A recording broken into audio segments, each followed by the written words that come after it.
Welcome to the debate. Our source material today, it offers this really profound philosophical journey into personal transformation. It's all about exploring how someone moves from, a state of being lost or broken to successfully taking genuine control of their own destiny. It is, yeah. It's a remarkable exploration of that inner landscape. But what truly struck me was this tension between the philosophical moment, the spark, and the practical reality of actually sustaining that fire over months and, years. And that tension is exactly where we're going to land today. So we're debating the fundamental driver of authentic, lasting change. Is true transformation primarily the result of a single, profound internal decision? Let's call it the radical resolution. That courageous moment of absolute truth with oneself where the whole trajectory just shifts. See, I come at it from a different angle. While that resolution is obviously necessary, you have to start somewhere. I'm going to argue that authentic change is really the cumulative outcome of a sustained process. It's about meticulously managing your internal human energy and your external environment. I think repetition and system management, that's the true mechanism of change, not some singular emotional high point. And I'm going to argue for the primacy of that decisive internal recognition. That resolution is what makes the whole process even possible in the first place. Okay, so I hold that the most critical moment in any human renewal is that deep internal decision. True transformation, it doesn't fundamentally begin when we, get a better job or find a nicer apartment. It begins when we honestly face the deepest truth internally. It's that moment of acknowledgement where you say, yes, I am lost, but I refuse to remain this way. And then you have that declaration of enough. Mm-hmm. That's an interesting point, though I'd frame it a little differently. I agree that spark is necessary. I mean, you can't start the engine without turning the key. But turning the key doesn't get the car 500 miles down the road. Right, but consider the source's emphasis here.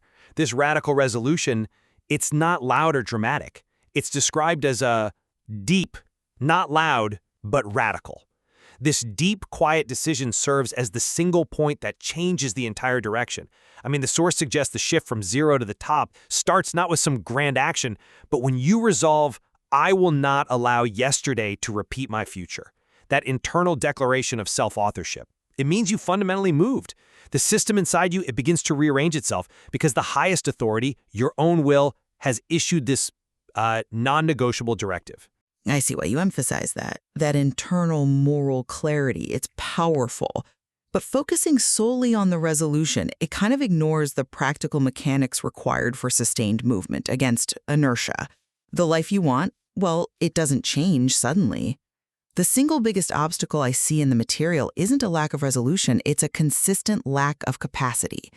I'm arguing the core issue preventing success is managing your human energy.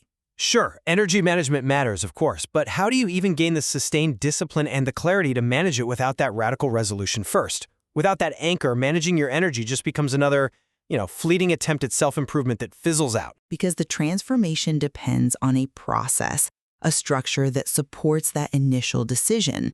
And that process, it starts by managing and protecting your human energy. You do that by closing what the source calls the 3 holes that steal our vitality every single day. We consume our minds with useless details and noise. We drain ourselves emotionally by letting people plant seeds of doubt or exhaustion. And crucially, we fail to manage environmental chaos.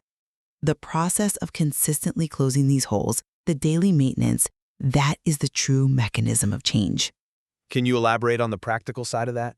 Of closing those holes? Because to me, those sound like symptoms of a lack of resolve, not the actual cause of the failure. They're both. I mean, they feed each other. Take the whole of environmental chaos. The source really stresses that a person cannot grow in an environment that suffocates them. And think about it practically. If your workspace is a disaster, your finances are a mess, or your inbox is just overflowing with unfinished obligations, that is a constant ambient cognitive drain. That drain directly reduces your available human energy for sustained action. So if you don't manage the process of clearing that clutter, the greatest radical resolution in the world is just going to run into a wall of low capacity every single morning. Long-term change is defined by this process of repetition and energy protection, not the emotional peak of the decision. Okay, so let's dig into that specific mechanism a bit. The environment. You're arguing that changing the external environment, what the source calls that hidden hand that either raises you or drops you, is actually a prerequisite for any internal progress. You have to clear the space before you can build the internal structure. Precisely. Yeah. I mean, how can the self reorder if the very air it breathes is toxic? We aren't isolated philosophical minds floating in a void. We're physical beings constantly influenced by our surroundings. If you're surrounded by people who consume your emotional energy and, belittle your aspirations, or if the sheer physical chaos of your home reinforces a narrative of disorder, your capacity to act on that big resolution is just going to be perpetually depleted. Yeah, I'm not fully convinced by that line of reasoning, because it suggests that the external cleanup has to precede internal commitment. That just puts too much power outside of the individual. I would contend the radical resolution has to come first, and it dictates the necessary change in environment. The internal shift has to move first. But why? I mean, if I'm physically exhausted from navigating clutter and emotionally exhausted from managing toxic relationships, what internal resource am I supposed to draw on for that radical resolution to even take hold? The resolution is that resource. It's what gives you the necessary strength and moral clarity to take those hard actions precisely because the internal contract has changed. Until you make that non-negotiable internal declaration, you'll just keep rationalizing staying in a poor environment because you lack the will to make the painful cuts. But the environment holds tremendous inertia. I mean, I've seen countless people make these grand decisions to quit smoking or change their career path, only to be dragged right back by the sheer force of their external habits, their social circles, or just the persistent chaos around them. If the environment consistently reminds you of your past failures, all that surrounding chaos and unresolved stuff, it reinforces the sense of failure, no matter how strong your internal resolve is. The will can be fragile. The system is robust. You need a process to dismantle that robust negative system. But the decision gives you the sword you need to cut through that noise. The internal shift lets you know what to leave and what to keep. I mean, before the resolution, you might see a toxic relationship as just, complicated. After the resolution, you see it as a direct threat to your new direction. The energy to choose that healthy environment comes from the resolution itself. If the environment hasn't changed, I'd argue it's because the internal direction hasn't truly shifted yet. The environment is the consequence of the new internal commitment. That assumes the initial will is potent enough to overcome years of environmental habit and drain. I'm arguing the environment is so corrosive that even a resolute person will falter unless those physical and relational holes are actively and consistently closed. This daily maintenance is the process, and it needs to be managed for the resolution to even survive.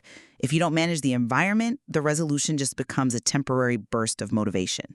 That brings us right to the second major point of disagreement, the power of repetition versus the power of the collapse, or what the source calls the fall. I would suggest that the most powerful moments of clarity and change often arise not from quiet continuity, but from moments of extreme collapse, the fall. It acts as a profound message, forcing these deep questions that you just can't avoid while you're standing.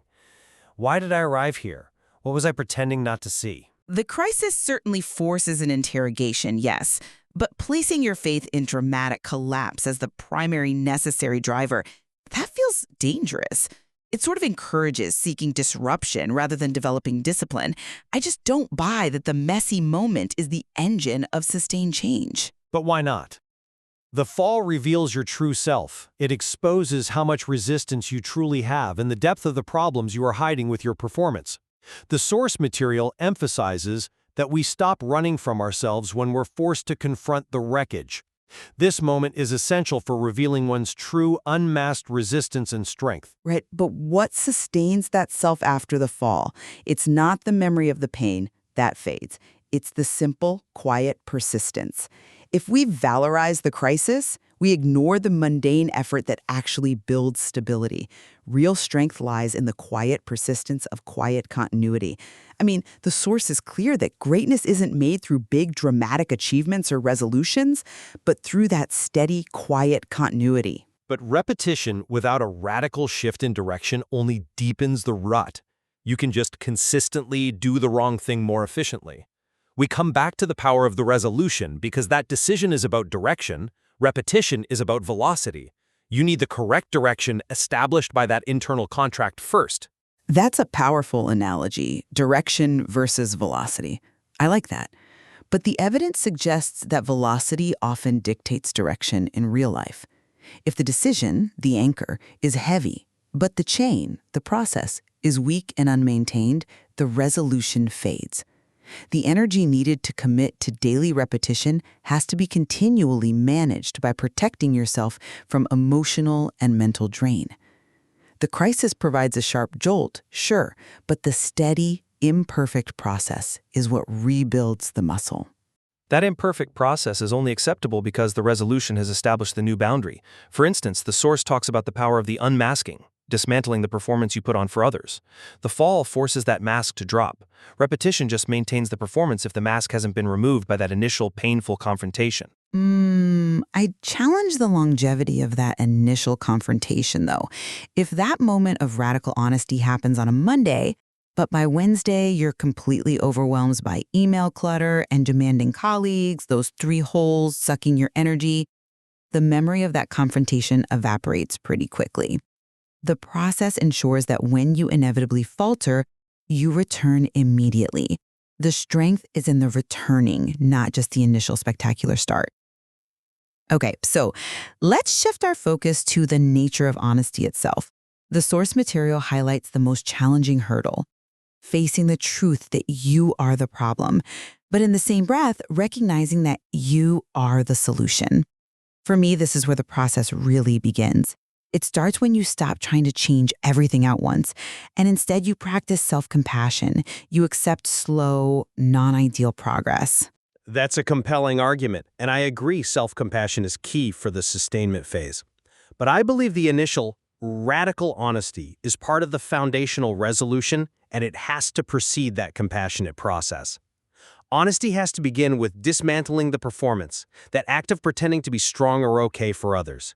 This is the moment where we stand before ourselves without any masks. I agree the masks have to fall, but the subsequent change happens in the behavioral management. If I accept that I am the problem, my work then becomes about practical, sustainable control. Organizing my next 10 minutes of focus, controlling a small part of my day, managing my emotional reaction to a negative trigger. This daily, quiet control is the process of respecting the self. Honesty is necessary, but the process of building structure is what makes that honesty actionable and lasting. But that confrontation is deeper than just behavioral management. The deepest confrontation is with the unmasked self, acknowledging one's fundamental weaknesses, fears, and errors. The realization that, yes, I am weaker than I appear. That radical, uncompromising acceptance, that moment where you stop lying to yourself, that is the foundational act of rebuilding from zero. It's the core of the radical resolution. It's the decision that makes you capable of sustainable change because you know precisely what you are rebuilding and why you failed before. But I have to return to the practical challenge. So many people have that moment of clarity, that honest realization that they're lost, but they fail to change because they lack the necessary structure, the process to manage the emotional chaos and external demands that follow. Without closing those energy holes, without the quiet continuity of small, sustainable acts, the radical resolution just becomes another dramatic story they tell themselves before they fall again. They have the diagnosis, the honesty, but they lack the operating manual, which is the process. And without that deep, radical, self-generated decision, all the external systems and environment management are just cosmetic changes. You can tidy your room and organize your schedule, but if the heart of the matter, the internal direction, hasn't shifted, the individual will just return to chaos because they are still fleeing from the truth of themselves. The decision is the anchor. The process is the chain. You can't have a strong, reliable chain unless you first secure the anchor in the bedrock of a non-negotiable resolve. But the anchor, no matter how heavy it is useless if the chain is so brittle that it snaps the first time a storm hits. The process of managing human energy and environment is what stabilizes that resolve, ensures the chain can withstand the daily grind, and allows that quiet continuity to triumph over the dramatic moment. It seems we agree that both components are indispensable, but we disagree pretty sharply on which one provides the fundamental power. Absolutely. And for me, I believe the power's in the daily effort, the consistent showing up. So to summarize my position, authentic transformation fundamentally hinges on that courageous internal resolution to stop running from yourself. This initial decision is the prerequisite that allows the environment to be cleaned, and it reframes the fall or collapse not as failure but as the necessary launch point. It establishes personal responsibility as the sole maker of one's destiny. The direction is set in that profound, singular moment of internal contract. And to summarize mine, the resolution is a critical start. The zero moment, I'll grant that. But sustaining the transformation requires meticulous daily management of internal human energy, protecting yourself from external drainers, those three holes, and recognizing that consistent, quiet repetition, even if it's imperfect, is the true quiet engine of growth. The path to the top is climbed step by measured step through a process, not through one dramatic leap of will. The source material really does beautifully frame this internal struggle, presenting both the radical decision and the practical, sustained process as, well, as intertwined yet distinct paths. Yeah, it leaves us and the listeners to consider which component, the single moment of internal resolve that shifts the direction, or the daily commitment to energy and environment management that provides the velocity, holds the true key to unlocking their journey from zero to the top. Indeed. Thank you for this. It's been an illuminating exchange.